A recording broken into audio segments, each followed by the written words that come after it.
네, 오늘의 사건 큐브 시작하겠습니다. 첫 번째 큐브 만나보시죠.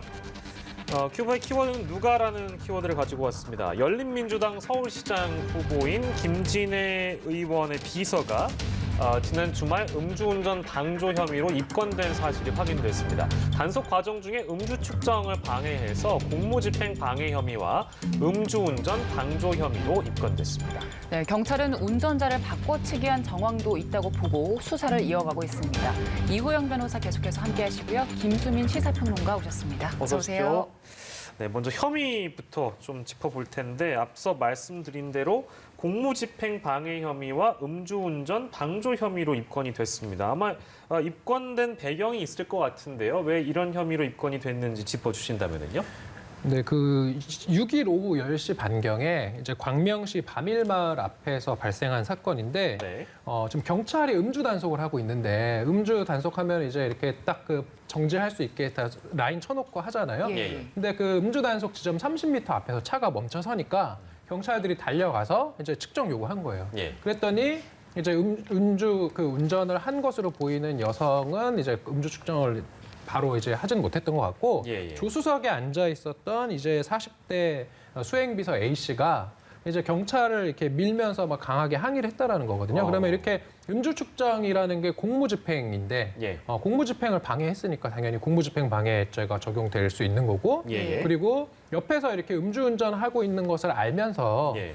이것을 그냥 방치하고 같이 타고 가면 요즘은 음주운전 방조죄에 적용해버리거든요. 예. 그러니까 지금 그 수사기관에서는 김진애 의원의 그 이제 비서인 A 씨에 대해서 그러니까 도로교통법 위반의 그 이제 음주운전 방조죄와 그다음에 형법상 그 공무집행 방해죄 혐의로 일단 입건을 해둔 상태라고 합니다. 예. 네, 지금 경찰에서는 이 운전자, 당시에 운전대에 앉아 있었던 그분이 아니라 김진애 의원의 비서가 음주운전을 했는데 바꿔치기 한 정황을 함께 보고 있는데 이런 의혹은 왜 나온 겁니까? 그 현장에서도 옆자리에 앉아 있었던 김 전 의원 비서가 예. 뭐 음주 측정을 방해한다든지 여러 가지 수상한 행동들을 했죠. 예. 그리고 그런 방해뿐만 아니라 뭐 술을 마신 흔적이라든지 이런 것들을 경찰에서 캐치를 했을 것이고 그러다 보니까 혹시 이 사람이 이 차를 몰고 있었는데 바꾼 것은 아니냐 이렇게 또 좀 혐의점을 잡았던 것 같습니다. 이게 바뀐 게 또 어디에서 바뀌었는지는 아직 안 알려진 것 같아요. 예. 뭐 멀리서 보고 있다가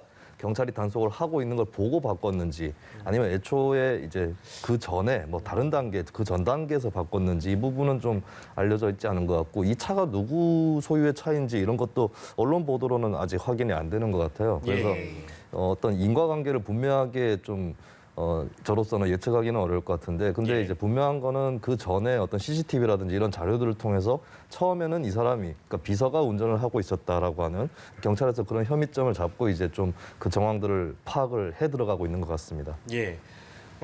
이제 정황들 좀 파악해서 자세한 내용이 좀 더 나오긴 해야 될 텐데, 뭐 안에 보통 이제 이런 상황에서는 뭐 증거를 어쨌든 확보를 하거나 뭐 여러 가지 것들을 좀 들여다봐야 되잖아요. 뭐 블랙박스나 CCTV나 아무튼 확인을 많이 할 텐데 바꿔치기의 경우에는 뭐 어떤 거를 들여다보고 수사를 합니까 보통? 이제 보통 역산에서 이제 수사를 해야 되겠죠. 역산에서. 이제 음주 측정지에서 분명히 운전석에서 내린 사람은 여성 운전자였는데 그러면 탈 때부터 여성 운전자가 탔다고 하면 그분이 운전했을 테고. 예. 그런데 차량이 이제 출발할 당시에 옆에 조수석에 앉아 있었던 그 김진애 의원의 비서가 만약에 운전석으로 타는 장면이 보인다면 예. 그러면 운전자 바퀴치기라는 것이 맞는 거죠. 예. 그래서 이런 사건 같은 경우는 그 차량의 운행 경로를 이제 조사한 다음에 그 운행 경로상에 있는 CCTV를 확인해 가면서 그 차량이 출발을 할 당시에 아마 CCTV를 확인할 것으로 보이고 예. 만약에 CCTV가 없으면 이제 목격자 진술을 받아야 되겠죠. 그래서 목격자. 참고인 조사나 이런 걸 통해서 예. 당시에 뭐 출발할 때 그 남성분이 타고 갔는데요. 예를 들어서 식당 주인이나 예. 뭐 이런 사람들의 어떤 그런 조사를 통해서 운행을 시작할 당시에 운전석에 누가 탔느냐 이것을 아마 밝히는 방식으로 조사를 할 것으로 보이고 예. 이제 이렇게 운전자를 바꿔치기 하는 것에 대해서 이제 사실 변호사 입장에서 좀 안타까운 게 예.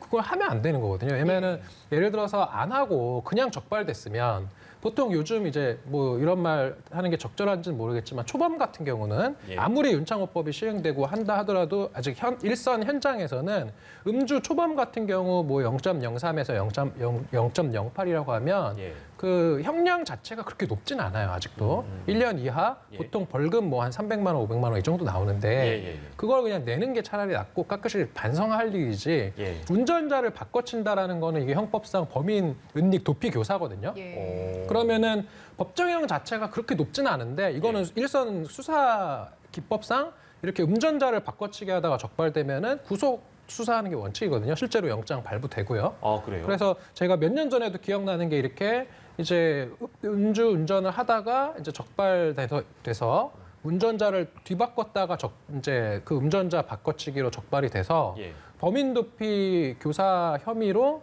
구속 재판 받아서 한 5개월 정도 구속되어 있다가 예. 나중에 집행유예로 결국 풀려나긴 했는데 예. 이 사람 같은 경우는 사실 그냥 적발에 순순히 응했으면 예. 원래 집행유예 받고 사실은 감옥 안 가도 됐었거든요. 예. 네. 그런데 이렇게 본인의 어떤 재발등을 찍는 거죠. 사실은 이게 좀 조사를 해봐야 되겠지만 예, 예. 만약에 그 운전자를 바꿔친 것이 맞다라고 하면은 오히려 더 강한 처벌을 받게 되는 그런 상황일 것이다. 이렇게 말씀드릴 수 있을 것 같습니다. 예. 네, 일단 김진애 의원 측에서는 사건을 보고 나서 바로 직권 면직 처리를 했는데 지금 서울시장 선거를 앞두고 있어서요. 어떤 입장을 보이고 있습니까? 네, 김진애 후보가 서울시장 출마를 위해서 의원직을 사퇴를 한 상황이거든요. 예. 그 사퇴 시한이 됐기 때문에 현재는 이제 의원은 아니고 서울시장 후보 자격을 갖고 있는데, 예. 근데 이 사건은 3월 6일에 일어났습니다. 그 전 시점이었는데 이 사건 일어나고 나서 얼마 안 돼서 이 비서가 자신이 사직하겠다라는 의향을 밝혔고요. 예. 그리고 이제 의원실에서는 이 비서에 대해서 직권 면직 처리를 했습니다. 그러니까 예. 이 사건의 좀 정치적 파장이라든가 이런 것들을 궁금해하실 분들이 계실 것 같은데 네. 물론 그것은 대중이 판단하기에 달려 있는 거겠지만 이게 뭐 의원실 회식 자리였다거나 또 같이 뭐 동승했었던 음주운전에 적발됐던 사람도 같은 비서라거나 이런 것은 아니었었고 뭐 예. 김진애 당시 의원이 그것을 알고 있었다거나 이런 것은 아니었던 걸로 봐서 그리고 이렇게 면직 처리가 됐다라고 하는 걸로 봐서는 이제 정치적 파장으로 커질 가능성은 별로 없어 보입니다. 다만 이제 뭐 이걸 지켜보시는 분들은 있겠죠. 이 김진애 전 의원의 사퇴 이후에 그 의원직을 김의겸 의원이 승계를 받는데 혹시 그쪽으로 보좌진이 재취업을 하진 않는가 뭐 이런 걸 보실 분들이 있을 것 같은데 예. 상식적으로 그렇게도 될 가능성은 별로 없어 보이고요. 예. 그래서 정치적 파장으로 커질 가능성은 현재로서는 잘 안 보이는 것 같습니다. 예. 예, 알겠습니다. 오늘 사건 큐브는 이 정도로만 하고 마무리하겠습니다. 김수민 평론가 이어서 더 함께해 주실 거고요. 이호영 변호사는 여기서 인사드리도록 하겠습니다. 고생하셨습니다.